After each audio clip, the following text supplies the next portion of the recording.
మూసివేసిన దాదాపు 6,000 పాఠశాలను తిరిగి మెరుగైన సదుపాయంతో పునఃప్రారంభిస్తామని అన్నారు. అంటే అప్పుడు మూసేసింది ఎంత? 6,000 పాఠశాలలు మూసేసిండ్రు. మళ్ళీ మెరుగైన వసతులు కల్పించుకుంటుంది. కానీ ఇప్పుడు రేవంత్ రెడ్డి గారు అన్నది ఏంటిది? ఆయన 6,000 అయితే ఇప్పుడు ఉన్నాయన్ని 27,000లో 4,000 మాత్రమే ఉంచుతాం, 23,000 తీసేస్తామని ఉన్నాయి. ఆయన అన్నదాని ప్రకారం 6,000 పోయినా అంతకుముందు ప్రభుత్వం తీసేసిందే పునరుద్ధతం అన్నది పక్కకు పెట్టి ఈయనైతే ఇంకా 6 నుంచి 12 అంటలేడు, మిగిలే 4,000 అంట అండి. మిగిలేటి 4,000 మాత్రమే అంటున్నాడు. అంటే దాదాపు 23,000. అంటే ఈయన ఇంకా 4 రేట్లు అదనంగా ఉన్నాయి తీసేస్తామనే కాడికే వస్తుంది.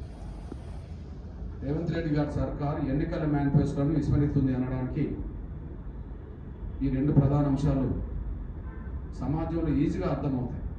ఇంకా చాలా ఇంట్లో మనం ఐడెంటిఫై చేసుకుంటే కొంత అర్థం కావడానికి, ప్రజల్లోకి వెళ్ళడానికి మనకు అవకాశం ఉంది. విస్మరిస్తుంది అనడానికి మనది హామీలు అమలు చేయమని మనం కోరుతాం, కానీ దానికి విరుద్ధంగా ప్రభుత్వం ప్రవర్తించడం అనేది మరింత అన్యాయం అని చెప్పడానికి మనకు అవకాశం ఉంది. దీన్ని మనం మనసులో పెట్టుకొని భవిష్యత్తు కార్యాచరణ మీద కూడా మనం దృష్టి పెట్టడానికి అవకాశం ఉంది. ఒక్కొక్క తమ్ములు చెల్లెలు మాట్లాడిన అంశాలన్నీ కూడా మనం మరోసారి చర్చించుకోవడానికి అవకాశం ఉంది. కాకపోతే నేను తమ్ముడికి ఒక విషయం చూపించాను, నవ్వుకున్నాడు తమ్ముడు. అది వాస్తవమే కదా, ఇప్పటిది కాదు నాన్న, ఇప్పటిది కాదు. వాస్తవానికి అంటే నేనేమంటానంటే దాన్ని ఎంఎస్ఎఫ్ లీడ్ చేస్తుందా, ఎంఆర్పిఎస్ లీడ్ చేస్తుందా పక్క పెట్టేసాడు. కాంగ్రెస్ పార్టీ ఎన్నికల మేనిఫెస్టో కట్టుబడి ఉండాలి.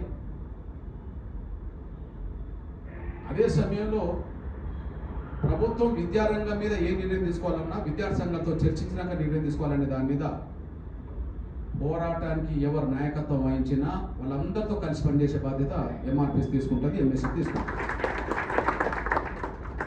ఇది క్లియర్. ఇందులో వెనుకకు తగ్గే ప్రసక్తి ఉంటుంది.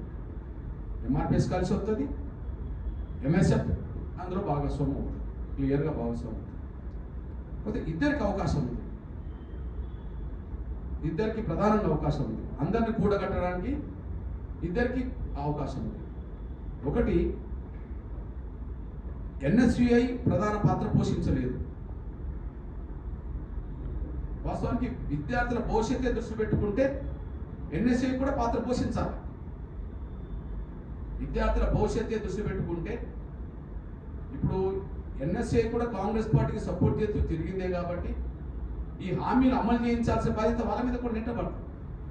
కానీ దురదృష్టవశాత్తు పార్టీల ఎజెండాను అమలు చేసుకునే కాడు ఉన్నారు, కానీ విద్యార్థుల భవిష్యత్తు దృష్టి పెట్టుకొని మాట్లాడే పరిస్థితి అక్కడక్కడ కనిపించట్లేదు. ఇది ఉన్న వాస్తవం చెప్తున్నాను. ఈ నేపథ్యంలో సరే ఎన్ఎస్ఎఫ్ లీడ్ చేయదు, ఇందులో భాగస్వామ్యం కూడా కాదు, రాజకీయ కోణం. కానీ మిగిలిన ఇద్దరికి అవకాశం ఉంది. ఒకటి, ప్రభుత్వానికి మద్దతుదారుడు ఉండబడే లేదా ప్రతిపక్ష పాత్ర పోషించారు. ప్రభుత్వ మద్దతుదారులు ఎవరు? సిపిఐ. నేనేమంటానంటే అంటే మద్దతు అంటే ఎన్నికల్లో భాగస్వామ్యం కదా. ఓవరాల్గా ఇచ్చిన హామీలను అమలు చేయించడానికి జరిగే ప్రయత్నంలో నిజంగా ఏఎస్ఎఫ్ఐ లీడ్ తీసుకొని సిపిఐ సాధపక్ష నాయకుడిగా ఉండబడే అన్న సిపిఐ కార్యదర్శి కాబట్టి అన్న ఆధ్వర్యంలో ఒక రౌండ్ టేబుల్ సమావేశాన్ని ఏఎస్ఎఫ్ఐ లీడ్ తీసుకొని ముందుకు సాగగలిగితే అందులో అందరం భాగస్వాములు కావడానికి అవకాశం ఉంటుంది. సాంబశివరావు నాయకత్వంలో ముఖ్యమంత్రి కలవడానికి కూడా అవకాశం ఉంటుంది. భాగస్వామ్యం మనం విమర్శలు దాని మీద దీని మీద కాకుండా ప్రతి విమర్శల కోసం మనం కాలయాపన చేసుకోకుండా కదా సమస్యకు పరిష్కారం వెతుకోవడం మీద దృష్టి పెట్టాలనుకుంటే ఏఎస్ఎఫ్ఐ లీడ్ చేయాలా, అన్ని విద్యార్థి సంఘాలు కలుపుకోవాలి. అప్పుడు ఎంఎస్ఎఫ్ వస్తుంది, అన్ని విద్యార్థి సంఘాలు కూడా మన సమస్య పరిష్కారం ముఖ్యం. ప్రభుత్వం ఎన్నికల ముందు ఇచ్చిన హామీలను గుర్తు చేయడం ముఖ్యం, మనం వాటిని అమలు చేయించుకోవడం ముఖ్యం. ఇంకా భవిష్యత్తులో ఏదైనా నిర్ణయం తీసుకోదలుచుకుంటే అన్ని విద్యార్థి సంఘాలతో మేధావర్గంతో చర్చించడం ముఖ్యమని చెప్పి గుర్తు చేయడం ముఖ్యం. కాబట్టి నేను